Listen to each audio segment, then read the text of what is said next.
Hello everyone and welcome to Australian Survivor Week 4 recap and power rankings. I am Mike and we are back here with more than 400 subscribers. I mean, what a start to week 4. Week 4, 400 subscribers. I'm sure. So let's get straight into that recap. On Sunday night, we had the tribal bombshell, so the Spark Notes version of what happened.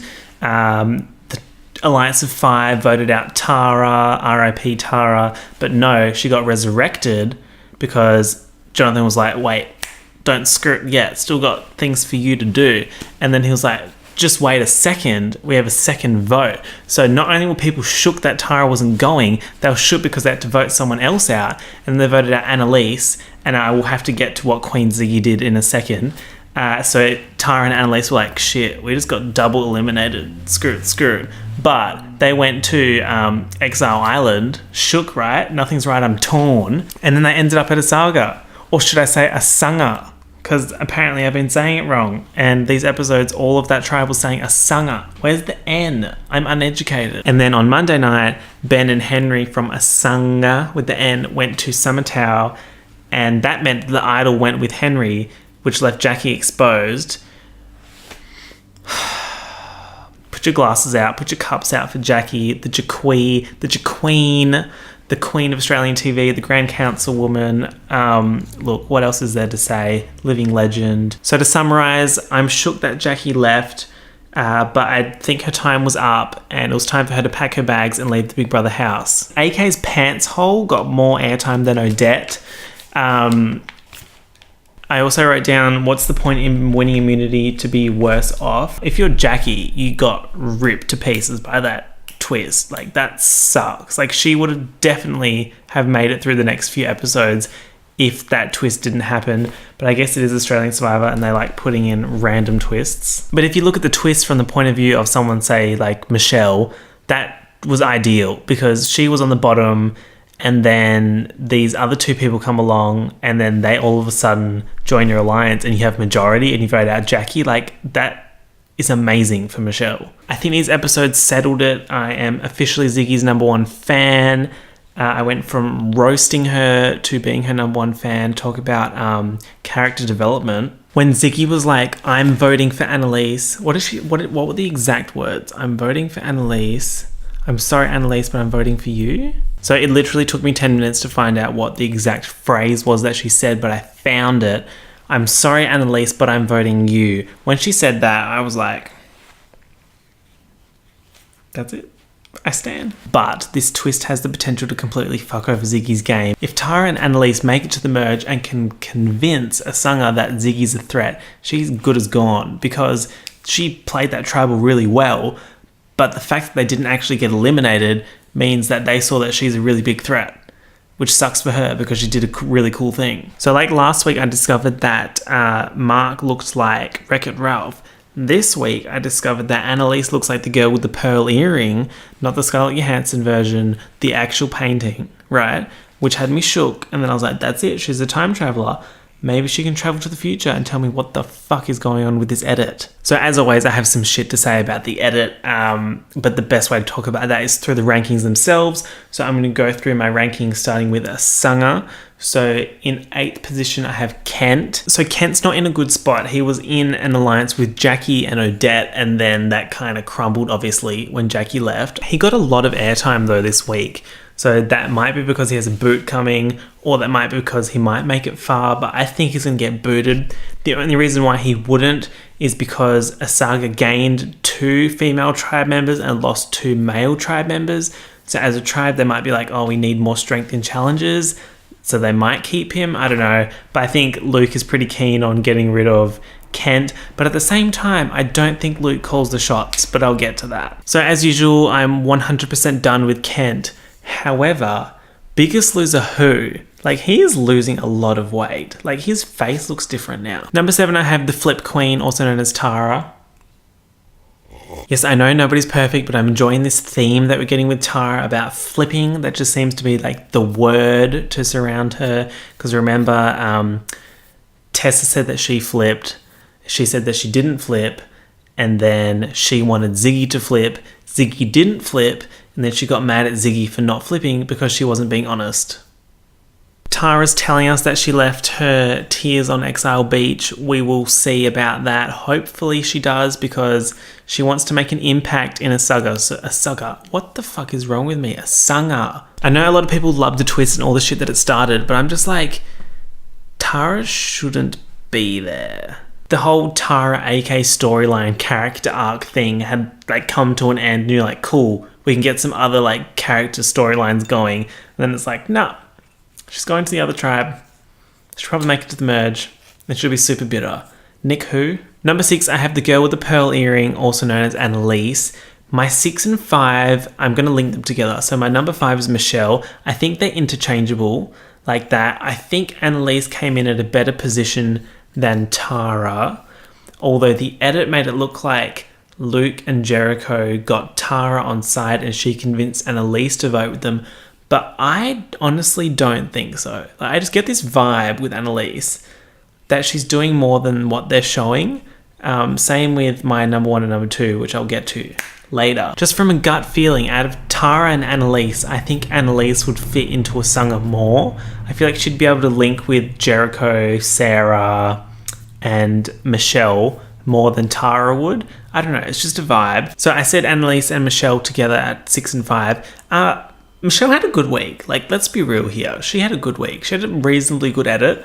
She got more screen time than usual, which is good. Might be bad because that might mean she's going to go. But, I mean, any screen time is good screen time, right? So, as I reiterate every week, Michelle is still the nanny. And I think she's in an interesting position because she was in a shit spot. Then these 2 new people came, joined her alliance. Now she's in a less shit spot, but still not a perfect spot. She's still kind of floating. I feel like when Jackie was saying her comments about floating, I feel like they were more directed at Michelle, but they edited Sarah in as the reaction to Jackie's comments, but I think it was more directed at Michelle. Also on Facebook, someone commented that they thought that Tessa said some really good things at Tribal on Monday night. Tessa was not at Tribal on Monday night. They were thinking about Michelle. Number 4, I've got Luke. I don't know. Like, I'm just going like this, you know? The more I see, not the less I like him, but the less I'm convinced that he's going to go far. Because he's just a very, like, chaotic player, which is good TV, good for ratings, I guess. The average Australian viewer loves him. But I'm kind of like, I don't know. I don't know if it's a case of he's getting screen time because he's doing things, or they're giving him screen time because he's funny to watch and other people might be doing other things. What do you think of me putting Luke at number 4? Agree, disagree? Agree. So on the Australian Survivor Facebook page, Jackie did a live stream and she was answering questions and she dropped a couple of bombs. And one of the big ones that I picked up on was she said that Sarah was the one responsible for getting rid of her and it was not at all Luke. So Luke's getting the edit that he's orchestrating all these moves, but it's actually Sarah. So why would they do that? Number 3, I have Jericho. Jericho has like fully adopted the Stitch persona that I mentioned last week. He has just been going up and up on the Savage meter. Like, honestly, he started off as like your lowest level of heat basting at Nando's. It's like lemon and herb or something. Then he went to mild.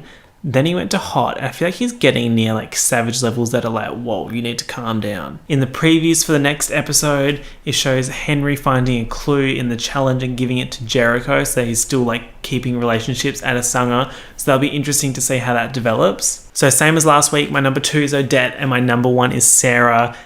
For Odette, I think she is in a good position. She was in the alliance with Jackie and Kent, but out of her and Kent, they're going to get rid of Kent. Why would they get rid of Odette? Like, she's an asset in challenges, way more of an asset than Kent, and I don't think they're in a position to be getting rid of strong people at the moment. She's slowly getting more and more airtime as the episodes go on, and I think that's a very big hint that she's going to be around for a while. And my number 1, same as last week, I've got Sarah, or as Jackie called her, the head of the snake. Like, where's the body of the snake? We didn't get any kind of reasons why she was voting for Jackie. I feel like maybe it was like one quick sentence. We didn't really get that kind of backstory. It seemed like it was Luke's idea, and then Sarah was like, yep, I'll flip, but that obviously is not how it happened, because why would Jackie call her the head of the snake if she wasn't doing snaky things? Like, what? So Sarah started to get a bit of a villain edit in that episode, and I was like, ooh, this is interesting. Like, major merge vibes. I feel like they're setting her up to have like a really interesting character arc, but I'm not sure if it's going to be like a redemption character arc or if it's going to be fuck shit up kind of character arc, but it'll be cool to see. Also, when Jackie was talking about floaters and they kept putting in like the clips of Sarah at Tribal Council while Jackie's talking about floaters, I'm not convinced that Sarah's a floater. I think Ben and Michelle perhaps are floaters, but I don't think Sarah is on that level, especially the kind of edit that she's getting. All of a sudden she's a floater. She wasn't really a floater before. I'm not really buying it. So over at Samatau, my person at the bottom of the list, my number 8, is consistently at the bottom of my lists. Ben, also known as Sideshow Bob. Thank you, Lockie, for that wonderful analogy. If you look at the two people that came from Masanga, him and Henry, he's definitely the one out of the two which is going to get voted off first. And also Henry has an idol. So if you're that key alliance of Ziggy, Jared, Tessa, AK and Peter, you're going to vote out Ben before you vote out Henry, unless AK tries to do some strategic stuff. He did get more airtime when he moved to Samatau, though. He was kicking goals literally and metaphorically. Number 7, I've got Lockie. Obviously, he's still not in that powerful 5 alliance, and he doesn't have an idol. Henry has an idol, so Henry's higher than him, but I think he's in a better position than Ben. It'll be interesting to see how this plays out, considering they've got 2 powerhouses in that tribe. They've got Henry and Lockie.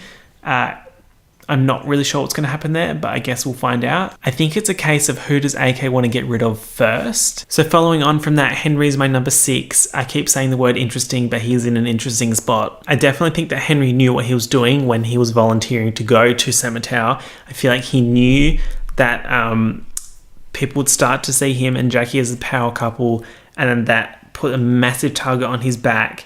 And I feel like he also knew that leaving would put a target on Jackie's back as well. And I feel like Jackie should have just said, I will come with you, or I'll go as well, because that would have been ideal. Henry and Jackie going to Samatau, because leaving Jackie there meant that she was going to go, obviously. Henry's in a spot that could go either way.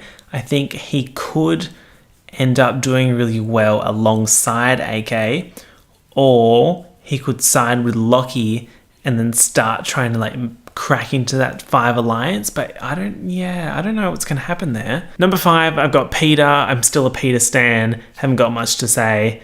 He didn't really get that much airtime. Obviously, his alliance did well to vote out Tara and Annalise. It's just a shame they didn't actually go home. Number 4, I've got AK. The reason why I haven't put him higher is obviously because he's still the target. If Lockie's going to try and side with Ben and Henry to try and pull something, they're going to try and target AK. If I was AK, in terms of the tribe swap thing, I would be pissed off. Like, if you think about it, he was originally like on the bottom, and then he had to pull down Tara and Lockie, and then he had them on the bottom. He had Tara going home. She was gone. Exile Island, tribe swap. Like, are you serious? I feel like it's still a good outcome for him if he's not on the same tribe as Tara, but it could come back to bite him, because as I said before about Ziggy, if Tara and Annalise somehow manage to get a Sangha on side to vote out Ziggy and AK, that could turn out really bad for them, but yeah, who knows what's going to happen there. Number 3, I have Tessa. So obviously Ziggy was the one who did the I am sorry Annalise, but I'm voting you out. But Tessa said something along the lines of, I wish we could have worked together. And then Annalise said, me too. And I thought that was great. That's quality Survivor TV, you know? So yeah, I don't have much else to say about Tessa this week, except on Sunday night when Lockie was like, oh, I wish I had a Tarzan to give me an idol. Like, shut up. And then he was like, oh, and I wouldn't even take it, or something along the lines of that. Like, yes, you would. You would obviously take the idol. Who wouldn't? I would, in a heartbeat. Like, some old man wants to give me an idol, which would send him home. Give it to me. Go home. So number 2, same as last week, I have Jared.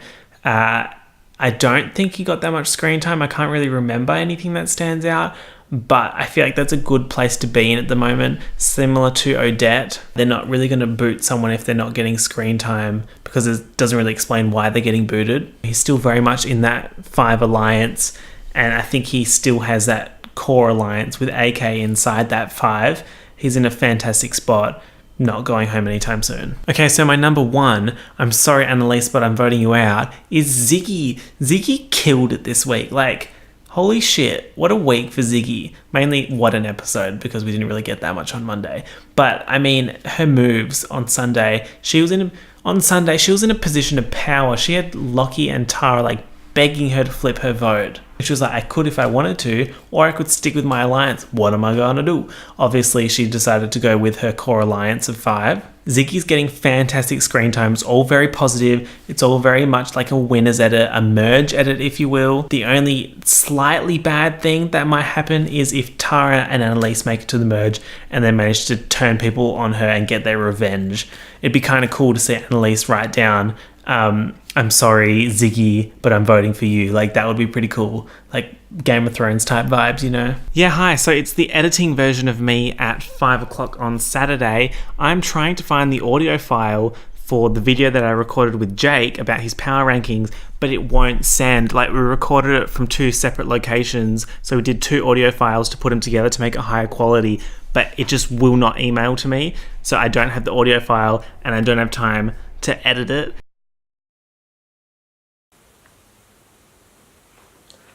You can't.